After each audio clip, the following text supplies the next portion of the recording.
The radios crackled with static, the night sky burned with distant explosions, and somewhere deep in the war-torn valley, a SEAL team lay pinned under enemy fire with no backup coming. The world had gone silent to their SOS.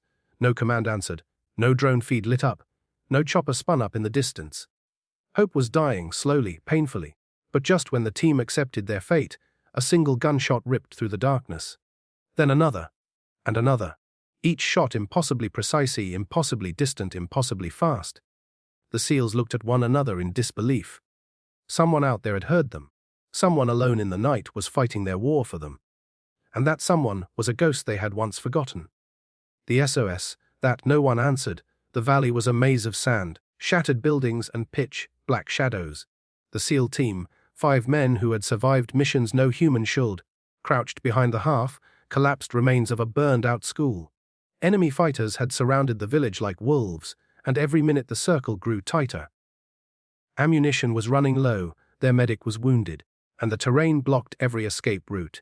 Chief Mason, the oldest, toughest, and most stubborn among them, kept shouting into the radio.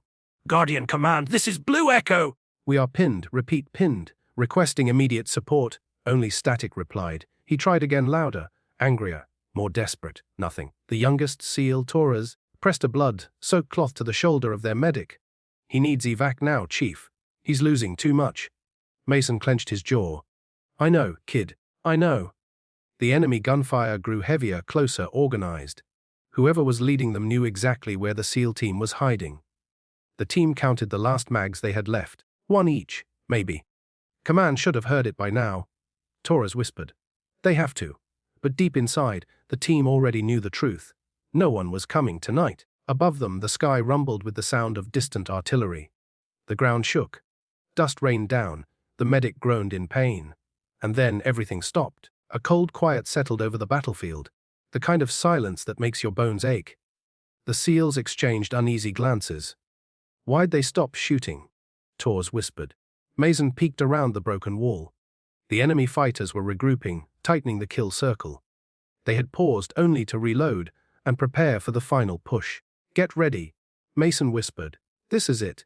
But before the enemy took their first step, a flicker of light flashed far, far, beyond the hills. Then a gunshot cracked through the valley, echoing like a ghost.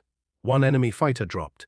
Then another shot, clean, surgical, merciless. A second fighter collapsed before the SEALs even saw where the bullet came from. "What the?" Torres gasped. "No way," whispered another SEAL. That's a sniper shot.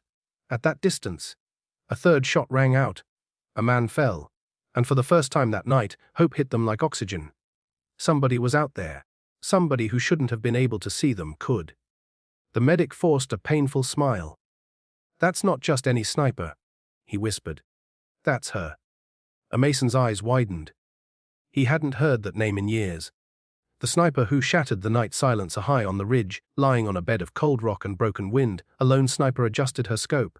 Her breath was steady, her heartbeat calm, her mind sharp as glass. This was Reese Hale, a former special operations sharpshooter who had left the military years ago after losing her team in an ambush she blamed herself for. She disappeared after that. No trace, no calls, no missions. Rumors said she lived alone in the mountains. Others said she was gone forever. But tonight, she had heard the SOS. And some ghosts don't stay buried. Reese laid perfectly still, ghillie suit blending into the ridge like she was carved from the earth itself. Her hands were firm on the long, range rifle only she knew how to tame. She had just enough ammo for a miracle. But no more. "Hang on down there," she whispered to the SEAL team, though they could never hear her. "I'm not losing another team." She squeezed the trigger. The enemy commander dropped before he took a breath. In the village below, chaos spread among the ambushers. They scattered, searching for a ghost they couldn't see. Reese shifted positions, inhaling slow and deep. Her muscles burned. Her ribs ached from crawling for miles in the dark. But she kept going, pulling the team back from death one bullet at a time. Meanwhile, in the ruins below, the SEALs felt the tide turning. "That's a cover pattern," Mason whispered, stunned. "She's clearing our escape route." "No one else shoots like that," Torres said. "It has to be her." Mason swallowed hard. Reese hailed the sniper who vanished. Another shot. Another enemy hit the dirt. Reese exhaled as if letting go of the past she'd carried like chains. She relayed each bullet with precision and fury. Fury at the war that stole her team, fury at the silence she forced herself into, and fury at fate for putting her back into the battlefield she swore she'd never return to. But most of all, she shot for them, the team that once saved her life, the team she abandoned, the team now counting on her again. Minutes later, the path was finally clear. Mason stared at the empty trail leading toward the ridge. She opened us a way out. And she's still up there alone, Torres said. Should we go get her? But Mason shook his head. If she wanted to be found, he said quietly, she would have stayed. The CLs carried their wounded and slipped through the escape route she carved with her bullets. The night swallowed them whole as they moved to safety. Up on the ridge, Reese watched them go with a trembling breath. She lowered her rifle slowly, as if saying goodbye. You made it, she whispered. That's all that matters. For the first time in years, she felt the weight on her chest lighten. Just enough to breathe again. Then she disappeared back into the night, like a ghost who had fulfilled her promise.